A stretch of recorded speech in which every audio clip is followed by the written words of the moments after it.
tó ẹ kú ojúmọ́,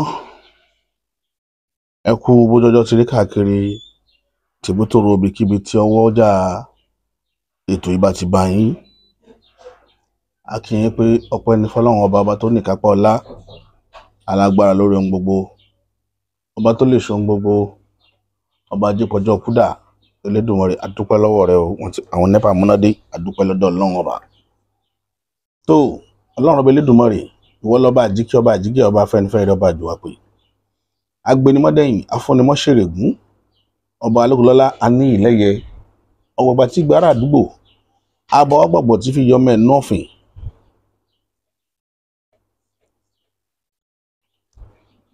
Ọpẹ́ ní fún ìwọ ọba tó ní kápá ọlá o, alágbára lórí ohun gbogbo, ọba tó lè ṣe ohun gbogbo, ọba jípọjọ́ kúdà. Ọpẹ́ ní fún ọ Elédùmarè. Adúpẹ́ pé òkun ribiribi táwọn èèyàn ṣe láti ṣagbátẹrù ètò yìí, tí wọ́n fẹ́ kétò yìí ó kú sójú ọ̀nà. Adúpẹ́ lọ́wọ́ wọn o, lọ́wọ́ ọkùnrin ni, lọ́wọ́ obìnrin, lọ́wọ́ ọmọdé, lọ́wọ́ àgbàlagbà. Ọpẹ́ ní fún gbogbo yín o, mo dúpẹ́, mo mọ̀ lóore o. Níwà yìí tí ó jẹ́ ètò wa tòní, ó ní tí Yorùbá ń pè ní ẹ̀tẹ́ awo, òun lẹ̀rín ọ̀gbẹ̀rì.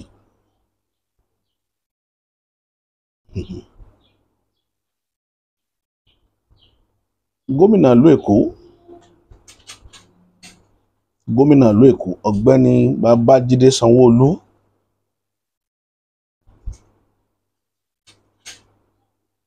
a rí akitiyan, a rí pìtìpìtì tí ń bẹ láàrin wọn àti olóòtú wọn, ìyẹn bàbá wa Bọ́lá Ahmed ọmọ Tinubu.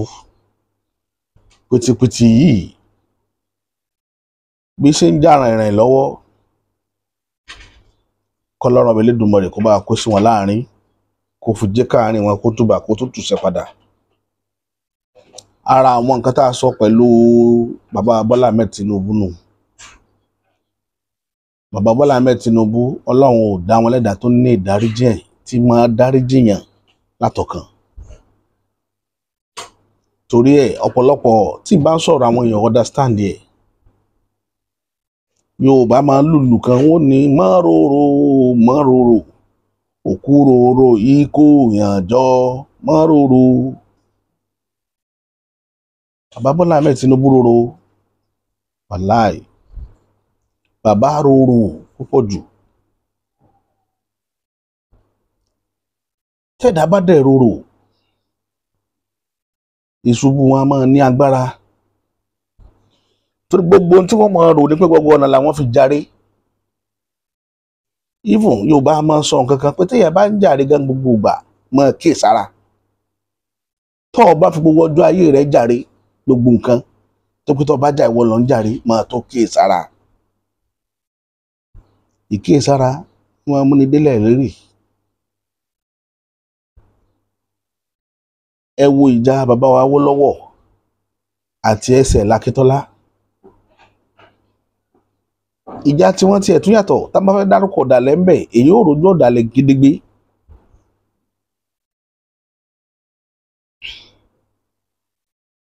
Ṣùgbọ́n tó bá jẹ́ pé bàbá Awólọ́wọ̀ jà ìjà yẹn lájà tán ni, tí wọ́n ṣe ní tá a bá gbàgbé ọ̀rọ̀ àná, ẹnìkan ìrẹ́nìkan bá ṣeré, bóyá ẹsẹ̀ Lakítọ́lá náà bá wà láyé, bóyá tí ẹsẹ̀ Lakítọ́lá ṣe láì dá bóyá kì bá yé. Torí gbogbo nǹkan ilé ayé owó ló burú jù nínú ìrìn àjẹ̀dá. Tó bá jẹ́ pé gbogbo allegation tó fi kan Sanwó-Olú,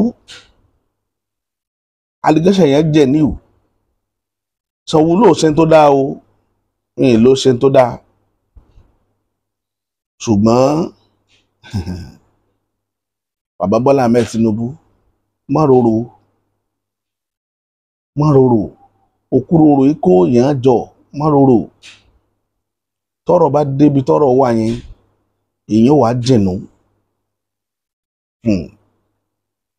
Àwọn kankan bẹ táwọn èèyàn tí wọ́n ti kíyèsára.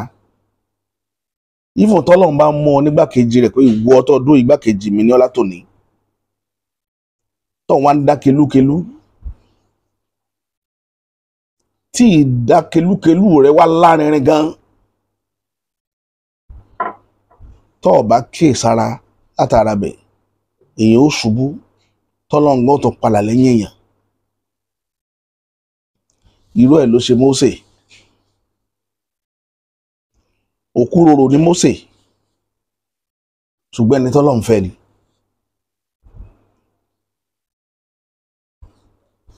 Mósè wá jẹ́ òkúròrò to the extent that ó bìlíf pé bóun ṣe ń ronú ní gbogbo èèyàn pátá tọ́lọ́run kó sóun lábẹ́ ṣe gbọ́dọ̀ máa ronú kò pọ́síbù torí ìwọ nìkan ló rán lọ́hùn ìwọ lọ́lọ́hùn ń tẹ̀lé ìwọ lọ́lọ́hùn lù láti bá ọ̀pọ̀lọpọ̀ èèyàn sọ̀rọ̀ tó o bá kíyèsára látara bẹ̀ ìṣubú rẹ yóò burú ju ti Fìrìáúnà lọ. Kí ni ìṣubú Mósè? Nígbà tó bínú sáwọn ọmọ Ísírẹ́lì tán kò délẹ̀ lérí ni ilẹ̀ lérí tọ́lọ́run yọ̀ǹda pé Mósè ni ó kó o débẹ̀ Ọlọ́run bá òjì ó débẹ̀ mọ́. Mósè kú ni oorun ni ó pòórá ni dòní wọn ò fojú kòkú rẹ̀ kò sì délẹ̀ Kénáánì bí Ọlọ́run ṣe fẹ́ràn rẹ̀ tó.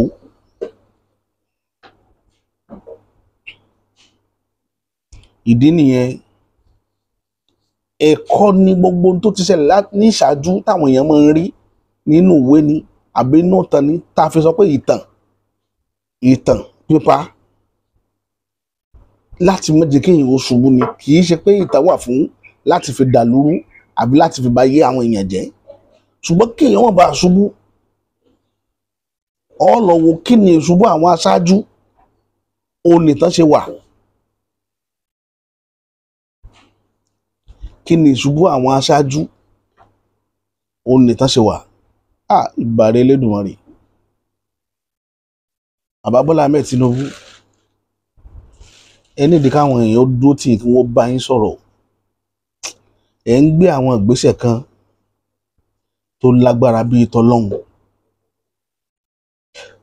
àwọn èèyàn dẹ̀ ń wò yín torí pé wọ́n mọ̀ pé kò sẹ́ni lè bá yín sọ àfi tọ́lọ́hun fúnra rẹ̀ bá yín sọ fúnra rẹ̀ tọ́lọ́hun bá dẹ̀ bá alágbára sọ̀rọ̀ ìmọ̀ burú ju bí ó ṣe kó bá sọ̀rọ̀ lọ. Ìbínú Ọlọ́run ní máa ń sọ̀kalẹ̀ torí ẹ̀ bó ti gbé fídíò jáde láti fi pàrọwà fún yín ìpàrọwà ni ẹ má jẹ́ kí Sanwó-Olú kó ronú kó wá kú bíi ti Pẹ́pẹ́. Olóyè Ọbaṣá tó bá jẹ́ yìí lè ń fẹ̀dí Sanwó-Olú síta ẹ̀yin náà dẹ̀ díẹ̀ kò sẹ́ni tó dáa tán o kò sẹ́ni tá a bọ́ sókò tó ń di rẹ̀ tí di rẹ̀ ò ní rùn ìgbẹ́ ṣùgbọ́n tẹ́ ẹ bá ń tì torí wípé Sanwó-Olú ṣẹ̀yẹ sáfẹ́ tì wó ẹ ronú ọ̀la ẹ ronú ọjọ́ tí wọ́n fún ilẹ̀ pamọ́ gbogbo yín lẹ́nu ẹ ronú ọjọ́ náà tí ó kẹ̀yìn nìkan nínú ìlẹ̀pa gbogbo tẹ́ ń lélẹ̀ ní tó bá wọ Ọlọ́run á ní kẹ́yìn náà ò débẹ̀ tó bá sì wọ Ọlọ́run ní kẹ́ mọ́ gbòòrò rẹ̀ ní ẹ̀ ní débẹ̀ láéláé kò sì sí tẹ́ ṣe a ti sọ̀rọ̀ Abacha fún yín ó dá kelúkelú ó ń dà gbogbo gbèsè rẹ̀ pátá ó àfẹ́tì àwọn ọmọ tó bí dọ̀la gbogbo gbèsè Abacha ó àfẹ́tì àwọn ọmọ tó bí sórí ilẹ̀ dọ̀la ẹ má hùwà táwọn ọmọ yín òfin ní ibi tí wọ́n rìn sí lọ́la à ń sọ gbogbo gbà bọ́ ẹ fẹ́ gbà ṣé ẹ mọ̀ pé gbogbo bẹ́ẹ̀ ṣe ń ṣe yìí tán ti ń kọ́ra ẹni àwọn èèyàn kan ti mú gègé ara wọn ti ń kọ́lẹ̀ ẹni tí yóò fi kún ìrìn àjò yín tí fi ń kún ẹni tí yóò yọ kún bẹ́ẹ̀ tí ń yọ kún bẹ́ẹ̀ lọ́wọ́lọ́wọ́ tá a wà yìí torí ẹ̀ la ṣe ń pàrọwà fún yín Bàbá Bọ́lá Ahmed Tinubu ẹ rọra ilẹ̀ ń yọ ẹ rọra. Tí Sanwó-Olú bá sẹ̀yìn ẹ rántí pé ó ti jọ́ ọmọ dáadáa fún yín rí. Ẹ rántí pé ó ti jọ́ ọmọ dáadáa fún yín rí. Sanwó-Olú kọ́ ló ní kẹ́ ẹ má wọlé lẹ́kọ̀ọ́. Sanwó-Olú kọ́ ló ní kẹ́ ẹ má wọlé o. Ọ̀rọ̀ EndSARS ló fa ìbínú tó ṣẹlẹ̀ lẹ́kọ̀ọ́ táwọn èèyàn fi prepare. Wọn ò nà yín lẹ́kọ̀ọ́ rí. Tó jẹ́ wọn ó nà yín òun ni pé ọ̀pọ̀lọpọ̀ conclude ní máìndì wọn pé kí lèrè táwọn jẹ látọ̀dọ̀ yín látọ̀dún tẹ̀ tí ń ṣe é bọ̀, kí lèrè. Ìdí tọ́pọ̀lọpọ̀ fi kọ̀yìn sí yín gbà yẹn nìyẹn. Gómìnà rò pé bẹ́ẹ̀ election ó ṣe máa rí lọ lẹ́kọ̀ọ́ nù ní ṣe ń rí bọ̀ pé kò nídìí kí wọ́n kí ló ṣẹlẹ̀ lọ́sùn. Wáì tí wọ́n náà yín nípínlẹ̀ Ọ̀ṣun náà. Wáì tí wọ́n náà yín nípínlẹ̀ Ọ̀ṣun. Kò yẹ kí wọ́n náà yín nípínlẹ̀ Ọ̀ṣun. Tí gbogbo yẹn mọ̀ pé bẹ́ẹ̀ lẹ ti wá. Wọ́n dẹ̀ mọ̀ pé ẹ ń ṣe ribiribi sípínlẹ̀ Ọ̀ṣun. Ẹ léèyàn ń bẹ̀. Àbúrò yín ni wọ́n kọ́kọ́ yọ fara. Kí wọ́n tó wá fàbọ̀ bá election ti.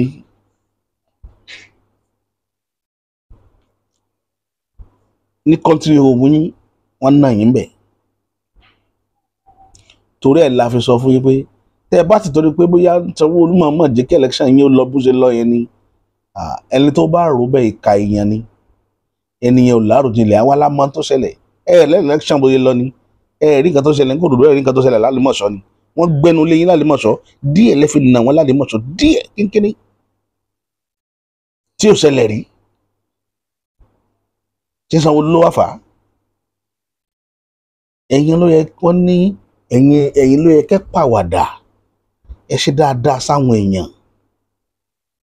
Ẹ ṣe dáadáa. Ẹ má jẹ́ kó torí pé ẹ bá fẹ́ lo àwọn èèyàn fúnṣẹ́ lẹ́ẹ̀tọ́ ṣe dáadáa sí wọn. Ẹ so oore tẹ́ ẹ̀ ní wo bẹ̀. Ọ̀pọ̀lọpọ̀ oore tẹ́ ẹ̀ ń ṣe fáwọn èèyàn lẹ́ ń wo bẹ̀. Ẹ ń fẹ́ returns. Bí ìgbà tẹ́ ẹ̀ ń ra loyalty àwọn èèyàn ni.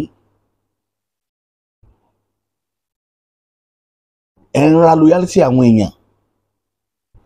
Àwọn èèyàn bìlì pé gbogbo ẹni tí ń bẹ lábẹ́ yín inú dènà wà torí kò sẹ́ni tó lè dá decision make tó bá ṣe yóò jẹ ìhàn rẹ̀ ń sùn lọ́dà yín. Ìdí nìyẹn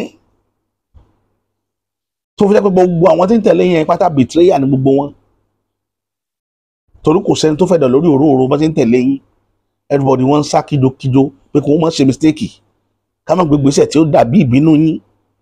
Torí ẹni tẹ́ bá bínú sí bẹ́ẹ̀ nítorí ọwọ́ kòtò yóò wọgbó lọ ìkà ó ṣẹlẹ̀ ẹnu méjèèjì nítorí ìbínú yín ní táwọn èèyàn ń sá fún nù.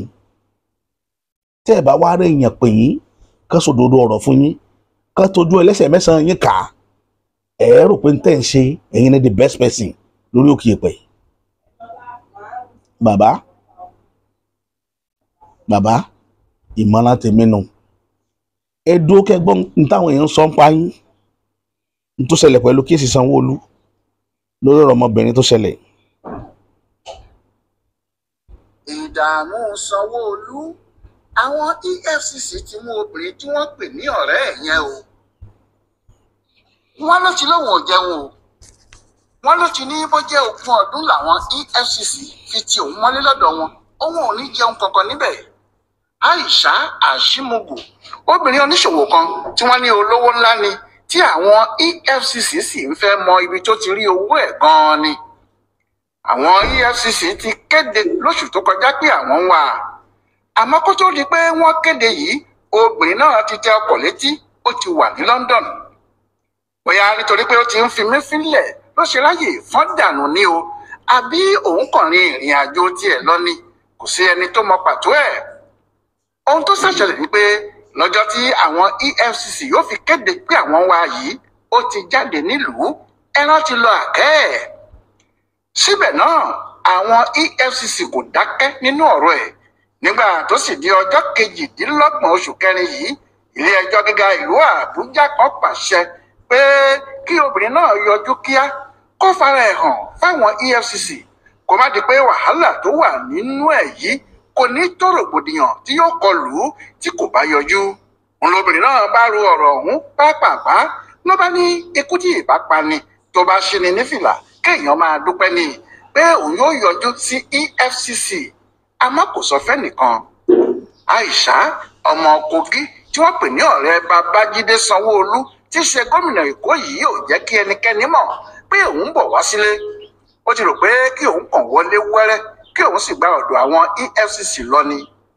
Àmọ́ kò rí bẹ́ẹ̀ nítorí àwọn EFCC fúnra wọn ń ṣọ́ bó sì ti gúnlẹ̀ níbi aago 5 kùtùkùtù ọjọ́ Ìṣẹ́gun Túsídéé ọjọ́ 29 oṣù kẹrin yìí náà.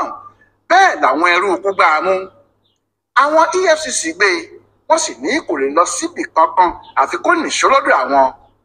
Ní pápákọ̀ òfurufú Nnamdi Azikiwe tó wà ní Àbújá ni wọ́n ti mú un.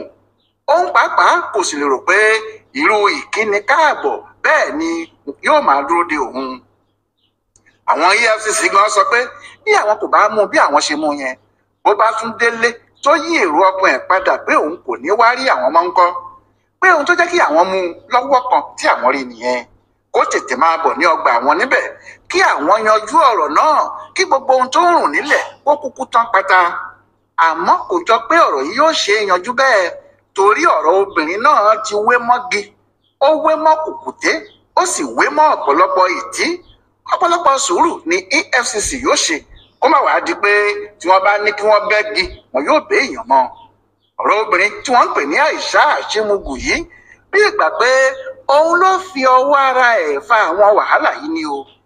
Ṣé fúnra olókùnrùn ní fi ẹnu ara ẹ̀ pé ikú? Àbí nígbà tó bá wúkọ́ títí tó pariwo ṣé kinní yìí ò ní pa mí báyìí? Ìgbà wo ni irú ẹ̀sán bẹ́ẹ̀ kò ní mú olókùnrùn lọ? Ní ọdún tó kọjá yìí, ìyẹn ọdún 2024, nínú oṣù kínní ọdún náà ní ọmọbìnrin yìí pé ọmọ 50 ọdún láyé. Ayẹyẹ ọjọ́ ìbí tó wá ṣe náà kò sẹ́nìkan tó rí irú ẹ̀ rí ní Nàìjíríà. Odidi ọjọ́ 7 ló fi ṣe é, ó sì kúrò ní Nàìjíríà pátápátá ni. Kò dúró nítòsí orílẹ̀-èdè kan tó ń jẹ́ Grenada ló lọ. Níbẹ̀ ló ti lọ ṣe ayẹyẹ ọjọ́ ìbí náà. Ní orílẹ̀-èdè Grenada yìí wọ́n ṣe abúlé kékeré kan tó jẹ́ abúlé ìgbàlódé síbẹ̀. Abúlé àtọwọ́dá olówó ńlá ni. Àwọn olówó ayé nìkan ni wọ́n ń gba ilé síbẹ̀ lásìkò ọlùdé wọn. Àmọ́ nígbà tí Aisha ń ṣe ọjọ́ ìbí ẹ̀ yìí kì í ṣe pé ó gba ilé ẹyọ kan sí abúlé ìgbàlódé náà kọ́ o. Ó gba gbogbo abúlé náà fún odidi ọ̀sẹ̀ kan, ọjọ́ 7 gbáko. Ó ní òun yóò ṣe ohun tí ẹnìkan kò ṣe rí. Bẹ́ẹ̀ sì ni lóòótọ́ nítorí ọjọ́ kan fún àríyá àti ètò kan ni. Bẹ́ẹ̀ ni owó dọ́là ń pe ara wọn ránníṣẹ́. Kò sí ẹni tó rí irú ẹ̀ rí. Kódà àwọn ará Grenada náà béèrè pé kí ló dé, irú olówó wo ló wá yìí? Opó ni Aisha nítorí COVID ti pa ọkọ ẹ̀ ní 2020. Ohun tó sì ń ya àwọn ọ̀pọ̀ èèyàn lẹ́nu ni báwo ni obìnrin ṣe ń rí irú owó tó tó báyìí. Pátì Aisha yìí ti ń lọ. Ó ti bẹ̀rẹ̀ ní ọjọ́ 17 oṣù January 2024. Àwọn ọlọ́lá ayé sì ti ń gbádùn ara wọn, pàápàá jùlọ àwọn olówó Nàìjíríà, nítorí pé àwọn olórin ńlá ní Nàìjíríà ló kó lọ síbẹ̀. Àfi lójijì ni Babájídé Sanwó-Olú gómìnà Èkó yọ síbẹ̀ wẹ́rẹ́. Bẹ́ẹ̀ ni kò dágbére nílé pé òun ń lọ sọ́nà jíjìn bẹ́ẹ̀ ni kò sì gbàṣẹ lọ́wọ́ ẹnikẹ́ni. Kó máa di pé wọ́n ń dá a mọ̀, aeroplane ní ṣáàtà ló gbé wá. Bẹ́ẹ̀ ni kò sì múra tàbí ṣe ìṣe gómìnà, ó múra fàájì gidi wá ni. Bẹ́ẹ̀ ni Sanwó-Olú lọ. Bẹ́ẹ̀ ni Sanwó-Olú lò bí ọjọ́ 5 gbáko lórí omi ní orílẹ̀-èdè tí wọ́n wà láàrin agbami tó sì dúró ti onínáwó ọmọ ọlọ́jọ́ ìbí náà gbágbáágbá. Pátì àgbàyanu tí Aisha Ashimugu ṣe yìí àti òde fàájì tí Sanwó-Olú lọ yìí, òun ló sọ Aisha di èrò EFCC báyìí, tó sì sọ Sanwó-Olú náà di ẹni tó kó sí wàhálà lọ́dọ̀ ààrẹ Bọ́lá Tinubu àti àwọn míì tí wọ́n ti ń ṣọ́ ọkùnrin gómìnà yìí láti mú un tẹ́lẹ̀. Ìdí ni pé ìyanu burúkú lọ̀rọ̀ náà jẹ́ pé odidi gómìnà yóò fi ilé sílẹ̀ láì sọ fẹ́nìkan, yóò fi ibi tí wọ́n ní kó máa ṣèjọba lé wọn lórí sílẹ̀ tí àwọn tí wọ́n dìbò fún kò mọ̀, yóò sì lọ lu ọjọ́ 5 lẹ́yìn odi. Bẹ́ẹ̀ ni ọjọ́ 5 náà kì í ṣe èyí tó lọ lò fún ohun tó lè mú ìdàgbàsókè bá ìpínlẹ̀ rẹ̀. Òde fàájì lásán ni. Bẹ́ẹ̀ ni kì í ṣe òde fàájì tó mọ níbàní, òde fàájì tí àṣejù wọ̀ ọ́ ni, tó sì dàbí ìfowóṣòfò àti fífowó lámẹ̀kúnnù lójú, èyí tí wọn kò gbọdọ̀ bá gómìnà nídìí ẹ̀ rárá. ọ̀rọ̀ náà ìbá sì parí síbẹ̀ o bí kò jẹ́ nígbà tí àwọn alátakò Sanwó-Olú gbé kiri náà tọ̀ Tinubu lọ tí wọ́n sì fi fídíò ọmọọṣẹ́ ẹ̀ náà hàn án tí wọ́n ní ó wo ohun tí òun ṣe tí òun náà sì rí ohun tí kò rí rí. àsìkò yìí làwọn EFCC dá sọ̀rọ̀ obìnrin ọ̀hún wọ́n sì ń wò ó pé irú obìnrin wo leléyìí àti pé níbo ló ti rí owó burúkú tó ná yìí. nígbà náà ni wọ́n gbọ́ pé obìnrin yìí súnmọ́ Sanwó-Olú ju nǹkan míì lọ tí wọ́n ní bíi pé wọ́n jọ ń ṣòwò ni tàbí pé ẹni tó ń bá a tọ́jú àwọn owó ẹ̀ ni. nígbà náà ló tún yọ jáde pé Sanwó-Olú fún Àtíkù lówó lásìkò ìdìbò tó kọjá lọ bẹ́ẹ̀ náà ló sì fún Òbí lówó. báwo ni irú ẹ̀ ṣe lè ṣẹlẹ̀? wọ́n gbọ́ pé Aisha wà nínú ẹni tó ṣètò náà ìyẹn lásìkò tí wọ́n ti fi ìbò já Tinubu lulẹ̀ lẹ́kọ̀ọ́ tí obìnrin náà kò sì fẹ́ kí irú ohun tó ṣẹlẹ̀ sí Tinubu yìí ṣẹlẹ̀ sí ọ̀rẹ́ tòun. ìgbà náà ni wọ́n ṣa owó jọ tí wọ́n fún àwọn ọmọ PDP àti Labour kan láti dabarú ọ̀rọ̀ ìbò náà. níbi tí àwọn Tinubu ti gba ọ̀rọ̀ yìí gbọ́ ni pé bó tilẹ̀ jẹ́ pé Òbí na Tinubu lẹ́kọ̀ọ́ dáadáa Sanwó-Olú na àwọn ọmọ Òbí débi pé igbó wọn kò súnmọ́ tiẹ̀ rárá ni. báwo ló ṣe ṣe é ni wọ́n ń béèrè. ìgbà tọ́rọ̀ owó fífún ara ẹni yìí wá jáde ni wọ́n tó mọ ọgbọ́n tó dá sí i. ọ̀rọ̀ náà lu Tinubu bí àwọn èèyàn ẹ̀ ti sọ pé bó bá jẹ́ bí Sanwó-Olú ṣe ṣe fún ara ẹ̀ ló ṣe fóun ni kò sí bí òun kò ṣe ní wọlé lẹ́kọ̀ọ́ ṣùgbọ́n kò já ìbò tòun ọ̀gá ẹ̀ kúnra tara ẹ̀ ló mójútó. nídìí èyí wọ́n bẹ̀rẹ̀ iṣẹ́ tààrà lórí Aisha Àjímúgù wọ́n sì bẹ̀rẹ̀ sí rí fìrìfìrì pé ó ń gba owó lọ́wọ́ àwọn tí wọ́n bá ń ṣèjọba ó sì máa ń bá wọn kó owó tí wọ́n bá jí pamọ́ àti pé àfàìmọ̀ kó má jẹ́ ibi tó ti lọ ṣe ayẹyẹ ọjọ́ ìbí ẹ̀ yìí ló ń bá àwọn èèyàn náà kó owó ọ̀hún lọ. àwọn ìyẹn ní orílẹ̀-èdè tiwọn wọn kì í gba owó orí bẹ́ẹ̀ ni wọn kì í béèrè ibi tí olówó ti kó owó ẹ̀ wá kó sáà ti kó o délùú wọn kí àwọn onílùú máa fi ṣòwò níbẹ̀ ni. nídìí èyí ó rọrùn fún ẹnikẹ́ni láti máa bá àwọn olóṣèlú kó owó tí wọ́n bá jí lọ sí orílẹ̀-èdè náà. ohun tí EFCC sì fura pé Àjímúgù ń ṣe tí wọ́n fi ń wá kiri nìyẹn nítorí wọ́n sọ síbẹ̀ pé ó ń bá àwọn kan ṣe àrọ́ndàrọ́ndà owó ìyẹn làwọn ṣe ń wá a. bóyá ni ọ̀rọ̀ náà ìbá kan Sanwó-Olú bí kò jẹ́ nígbà tí ìjà dé láàrin òun àti olórí ilé ìgbìmọ̀ asòfin tẹ́lẹ̀ Mudashiru Ọbaṣá kí Tinubu sì rí pé yíyọ tí àwọn asòfin yọ Ọbaṣá jọ pé ó lọ́wọ́ Sanwó-Olú nínú. àwọn Ọbaṣá náà rò bẹ́ẹ̀ ìgbà tí wọ́n sì yíjú padà làwọn náà tún gbogbo àṣírí ọ̀rọ̀ tó wà nílẹ̀ yìí fún Tinubu tí Tinubu kò sì mú kinní náà ní kékeré rárá. ó pẹ̀lú ohun tó jẹ́ kó fi gbogbo ọ̀nà dá Ọbaṣá padà sípò olórí ilé ìgbìmọ̀ náà láti fi jẹ́wọ́ fún Sanwó-Olú pé alágbára kan ju alágbára kan lọ. nígbà tí wọ́n gbọ́ pé wọ́n mú Àjímúgù yìí àwọn tí wọ́n fẹ́ràn Sanwó-Olú bẹ̀rẹ̀ sí jáyà àánú ọmọkùnrin náà sì ń ṣe wọ́n nítorí wọ́n ní tí wọ́n bá tẹ obìnrin yìí nínú dáadáa àfàìmọ̀ ni kò ní í sọ àwọn nǹkan tó lè kó bá àwọn bíi gómìnà náà. ṣá o àwọn èèyàn tí wọ́n lè bá Sanwó-Olú dá sọ̀rọ̀ tí ń dá sí i àmọ́ wọ́n ní kò sẹ́ni tó tí ì lè sọ kinní náà kó Tinubu lójú. wọ́n ní ìdí sì rèé tí kò jẹ́ kó wá sílé ọdún ìtúnu ààwẹ̀ tó kọjá lọ nítorí wọ́n ní kò fẹ́ kí ẹnikẹ́ni bá òun sọ ọ̀rọ̀ náà rárá. ohun yòówù kó ṣẹlẹ̀ ẹ̀kọ́ wà nídìí ọ̀rọ̀ yìí tí Aisha àti àwọn èèyàn bíi tirẹ̀ yóò fi kọ́gbọ́n. ìyẹn náà ni pé bí iṣu ẹni bá ta àá fọwọ́. tó a sọ pé tíṣu ẹni bá ta ká mọ́ fọwọ́ bò ó ṣùgbọ́n lábẹ́ bí tí wù kó rí nígbà ayé gọ́vnà Rájí Fáṣọlá tí wọ́n ṣe mínísítà láyé Buhari bẹ́ẹ̀ ṣe báwọn náà jà ní ọgọ́rùn èèyàn ló bẹ̀yìn kí ẹ tó yọ̀ǹda fún Fáṣọlá kó parí tẹ́nà ẹ̀. Ambode the same thing kò wá sẹ́nìkan tó dáa ìdí tí mo fi sọ wípé gbogbo àwọn tí ń tẹ̀lé ní pátá inú fo àyàfo ni gbogbo wọn wà torí at any time tí wọ́n bá ṣe mistake kékeré kan báyìí wọ́n wọnú òdì kan máa ronú ìrònú yín ìbínú yín ló pa Pẹ́pẹ́ ronú kú ni ó ronú kú ó sẹ̀yìn ọ̀rọ̀ kan péré tó sọ. Bàbá, téèyàn bá jẹ́ Ọlọ́run, Mósè ò ṣe tó bá yẹn tọ́lọ́run fi padà lẹ́yìn ẹ̀. Mósè ò ṣe tó bẹ́ẹ̀. Ẹ̀yin gbogbo tẹ́ ń ṣe tẹ́ ń dá kelúkelú ẹ̀ sì ń rójú rere Ọlọ́run lọ́wọ́ ni. Tásìkò bá tó ẹ̀ wò kì bá ẹ̀ wò Ọlọ́run báyìí ẹ̀ mẹ́rin nígbà tí ò sí lẹ́yìn yín mọ́. Torí ẹ̀ ló fi dáa táwọn èèyàn bá ń pè yín ṣàkíyèsí fún nǹkan. Èèyàn kan rí mọ́nú ọmọ wúra rẹ pé ta ni ọ́ ni níwájú Ọlọ́run, ta ni mí. Bálágbára ṣe gbọ́dọ̀ mọ ronú nù.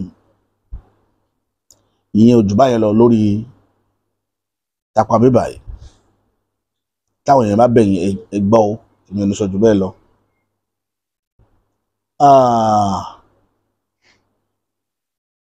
Ọ̀rọ̀ wáyé láàrin Èkó, kọ́lọ́ọ̀bá láàrin ọba tó ṣẹlẹ̀kùn ọjọ́ òní kó má jẹ́ ká kó sọ́wọ́ láńlọ́ọ̀dù burúkú.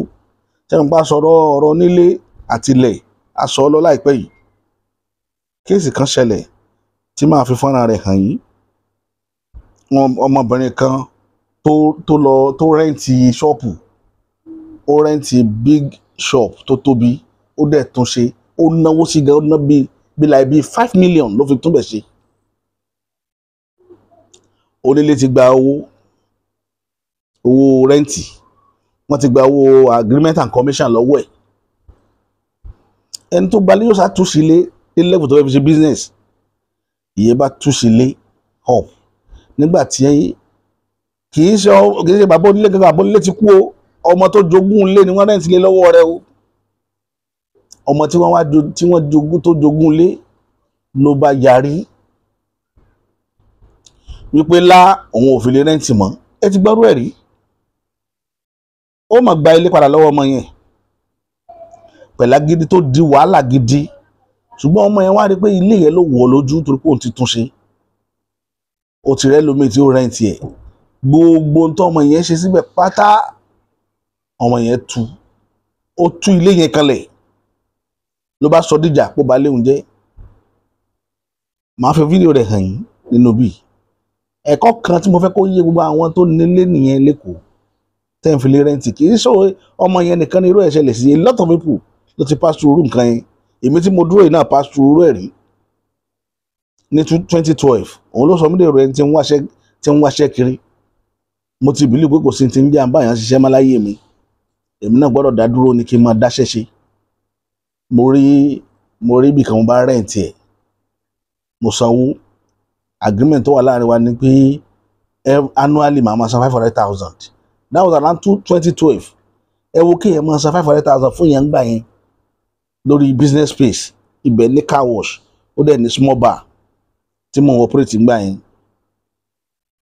Ó dẹ̀ ní chalet méjì tí mo fi ń ṣe kínní. A dẹ̀ ń rọ̀nù bẹ̀. Mo ní àwọn ọmọ tí mo gbàṣẹ́ tí mo san salary fún. Car wash náà ń rọ̀nù. Very big space tó yẹ pé ládùúgbò yẹn àwọn èèyàn mọ̀ mí gbà yẹn wìtìwìtì. Kò yí tó 3 months nítorí tèmi ti ẹ̀rí mẹ́yẹn worst. Ìyẹn olílé akadédé pè mí ní àwọn church fẹ́ wá ṣe program níbẹ̀ yẹn. Èmi kàn ń gbowó lọ́wọ́ church o. Òun ló máa gbowó lọ́wọ́ church yóò dé kí church lọ ṣe program lórí ibi tí mò ń lò. Ẹ̀gbọ́n sójọra wọn níbi tá a ti ń ta ọtí, ta bí àtà everything. Ni àwọn church ọkàn dédé ni wọ́n bá bẹ̀rẹ̀ gbàgùdù wọ́n lè ṣe ìsìn látàárọ̀ dalẹ́. Ojú mi rí mbẹ̀ yẹn. Ìgbà tó yá ó fẹ́ tàbẹ̀ yẹn. Rán àwọn èèyàn kan wá wọlé kán máa wọ́n máa ṣe measurement lẹ̀ nígbà táwọn èèyàn ń ṣe fàájì lọ́wọ́. Ní orí irú ẹ̀ríjọ́ tí mo ti rìn báwọn láńlọ́ọ̀dù ṣe máa ń ronú lẹ́kọ̀ọ́ bí Ọlọ́run. Ìwà kan tí Yorùbá ní tí ò sí ọmọlúàbí ń bẹ nìyẹn. À ń fẹ́ máa múra wa sìn bí ẹrú àwa fúnra wa. Torí ẹ̀ ló fi hard fún wa láti kú olóko ẹrú. Torí ìmúnisìn ti pọ̀ jù. Gbogbo life ká máa múnisìn mi ò like ẹ̀. Ìfúnpinpin ni mi ò like ẹ̀ rárá. Kò sẹ́ni tó bá mi ṣe láyé tó lè ní mo ń give command kínní. Ẹ bá mi ṣe on a neutral ground ni tí gbogbo nǹkan flow. Kò sẹ́ni tó bá mi ṣe tí ò wọ ibi tí mo wà. Ní yàrá mi kankan mi ò ní yàrá ìwọ̀. wàá wọlé tọ̀ mí wá ní tá a sọ̀rọ̀ tá a ṣe gbogbo ẹ̀. Kí ni mo fẹ́ fààyàn ń bẹ̀ ni pé ìyá yẹn ní mi lára, ó fojú mi rí, kò sí nǹkan tí ò dánwò, kò sí nǹkan tí ò dánwò. Tó bá ní patí yóò kàn déédéé gbé patí wá ni. Ìbànújẹ́ tí má jókòó báyìí màá máa ronú pé wọ́n lọ kí ló ti gbogbo nǹkan rí báyìí fún mi. Ìyá ẹ̀ frustrate mi. Ìlọ́tọ̀ tí wọ́n ti ń lè sọ lórí bíbá tí mi lè ṣe ẹ̀ tí mo àṣẹkùbò. Níjọ́ tí ìyá ẹ̀ máa parí ìrìn àjò yẹn ó pè mí ni. Ó ní ọgbọ́n ọmọ mi ìgbà owó oṣooṣù tó mú wá fún mi mọ́. Ọ̀sọ̀ọ̀sẹ̀ ni kó mọ mówó yẹn wá. Mò ń fún ní 40,000 monthly. Ó ní kí n mọ fún un ní 30,000 weekly. Tí oṣù bá bọ́ sí 5 weeks màá fi san 50. Ṣé pé ó ti ń kọjá nǹkan tí mò ń rò. Mo wá sanwó. Mo ti fowó ọjà tí mo rà mo ti fi ń sanwó. Nígbà tó yá ó kàn dé ni ó ní wọn ò gba 10,000 every week mọ́. Ọdún yẹn ò tí ì pé kò tí ì pé èyí ẹ̀ tí mo bẹ̀rẹ̀ bẹ̀. Tí ìyá ẹ̀ fi ní pé òkè òun ò tí ẹ̀ gbá owó yẹn ní 10,000 mọ́ 20,000 ló fẹ́ mọ̀ gbà every week. Mo wá bẹ̀ sí 15. Mo san 15 yẹn fún bíi oṣù mẹ́ta. Agbára mi ò gbé mọ́. Mi ò sọ fún. Mo kàn kẹ́rù mi kú bẹ́ẹ̀ lọ́sàn kan òru kan. Ló bá bẹ̀rẹ̀ sí ní wá mi káàkiri pé ó rí pé mo ti tún bẹ̀ yẹn ṣe. Mo tún kùn, mo tún ṣe, mo náwó sí.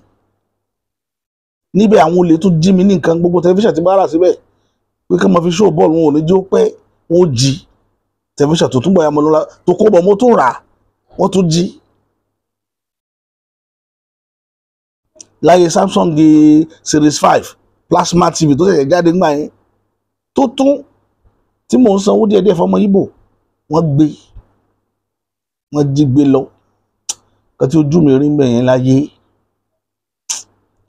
tí bá rántí ó máa ń bà mí nínú jẹ́ ni pé kò yẹ kí n ṣiṣẹ́ lábẹ́ èèyàn mọ́. Mo ti set life mi.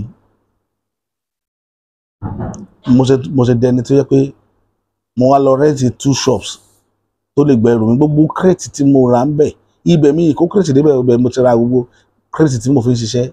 Mo ta gbogbo ẹ̀ jẹun, mo fi sanwó sùkúl àwọn ọmọ. Mo wá jẹ ìyà yẹn láti 2013 títí wọ 2017 kí n tó lọ bẹ̀rẹ̀ iṣẹ́ ní Ìkẹjà padà. Odidi bí ọdún 5 ni mo fi sọ́fà tí màá jókòó tó wà máa sunkún pé kí ni mo wá dé ọ̀dọ̀ ìyá yẹn náà in the first place. Ẹ má jẹ́ n sọ̀rọ̀ púpọ̀. Ìyẹn tó ju ẹ wá wo iye ọ̀pọ̀lọpọ̀ èèyàn tójú wọn ti rí irú rírí yẹn nílùú Èkó yìí láàrin Yorùbá sí Yorùbá. Irú experience yẹn tó fi kúrò ní Haúsá mi ní eré pẹ̀lú Haúsá mi ò gbọ́ rí. Haúsá gbéyàn lọ kóòtù nítorí ilé ó lè wá ó pọ̀ mi ò rírí tèmi. Mi ò tí ì rírí. Ẹ lọ wádìí dáadáa nílẹ̀ Haúsá tó jẹ́ kọ́ Haúsá kì í ṣe àwọn ìran yòókù o. Pé Haúsá wá dé ibi ìgbéyàn lọ kóòtù pé kò sanwó ilé. Èmi ò rírí bóyá ó wà. Ó possible kó wà torí gbogbo èèyàn ò lè dá tán. Mi ò rírí. Ibi táwa ti yàtọ̀ nìyẹn tí ìran Yorùbá ti yàtọ̀. Tá ti yàtọ̀ nìyẹn. Owó nìṣòro Yorùbá. Ẹ lọ wádìí ẹ̀ dáadáa. Irú ẹ̀ náà ní í ṣe láàrin Tinubu àti Sanwó-Olú yẹn. Owó kí èèyàn má lè lámojú kúrò owó. Kí èèyàn má lè lámojú kúrò. Ẹni níní kí náà ń pè lọ́kànjúà. Ọ̀kánjúà ló bí olè. Bàbá lọ́kànjúà jẹ́ fólè. Gbogbo ẹ̀dá tó bá ti lọ́kànjúà láyé ọ̀gá àwọn ọlọ́ṣà ni. Gbogbo láńlọ́ọ̀dù tí ń gbélé fún yàn tí ń dọ́bù ilé tí ò jẹ́ kó ní tí ì jẹ́ tẹ́nàtì oníṣẹ́mi ọ̀gára ọlọ́ṣà ni. Torí ẹ̀ lẹ fi rí wàhálà lẹ́kọ̀ọ́ tọ́pọ̀lọpọ̀ mọ̀ sáré bí ó ṣe ẹlòmíì ò ní parí ilé yóò jáde wíńdò yóò kó lọ́bẹ̀ ní tipátipá. Mo náà ti kó lọ sáìtì òun ẹ̀ẹ́dì sáìtì àánú abiyamọ mọ̀ ṣe yín pé ṣé sáìtì lélẹ̀ ẹlòmíì ojúlé kan ni ó kàn ra kọ́ tó ń gbóló òun àti ìyàwó àtọmọ mọ̀ ọ̀rọ̀ àwọn síbẹ̀ òjò máa pa wọ́n mọ́ bẹ̀ nítorí tójú wọ́n ń rí lọ́wọ́ landlord. ẹ jọ̀ọ́ nítorí tọ́lọ́run màá ṣó fídíò yẹn kẹrin tó ṣẹlẹ̀ láàrin ọmọbìnrin yẹn àti ẹni tó yálégbé lọ́dọ̀ ẹ̀ ẹ máa bá wa ká lọ. fídíò tó ń trend látànà ìjọ yìí Júmi ó gba bíbáyìí bí old house ni ó wá renovate ẹ̀ to her taste ó ná more than 5 million naira sí ṣe pop ṣe everything ṣe irin sí rapan ó ṣàbíùdẹ to her taste ọmọ landlord wá dé onúfẹ́ lùbẹ̀ ìyẹn wá nígbà òun gba shop tẹ̀tí ní kò ń kúrò wọ́n ṣàfàfàfàfà gbà tó wá ń lọ wá ní gbogbo nǹkan tóun ṣe síbẹ̀ lòun máa bàjẹ́ òun lẹ́rìí tó dìmọ́líṣẹ́ gbogbo orin yìí ó tà fún scrap ni gbogbo pan ó tà fún scrap ọmọ landlord bó wá dé ó wá fẹ́ máa jà bí gbogbo àwọn ará àdúgbò ṣe ni pé ó lè jà ọmọ yìí máa kó gbogbo ẹ̀ ó máa fọ́ gbogbo nǹkan tó ṣe síbẹ̀ ti táìsì kókó fọ ọmọ yẹn lose millions of naira tó jẹ́ pé gbogbo kíní kò lè lò mọ́ ó tà ní ṣẹ́rá àwọn èèyàn burúkú tó bá ti jogún lébà wọ́n máa ń ní àwọn èèyàn lára kò dẹ́ ṣe pé wọ́n fẹ́ lò wọ́n fẹ́ fi rẹ́ǹtì fẹ́ lò míì ni because owó yẹn ti wọ̀n wọ́n lójú àwọn olóṣèlú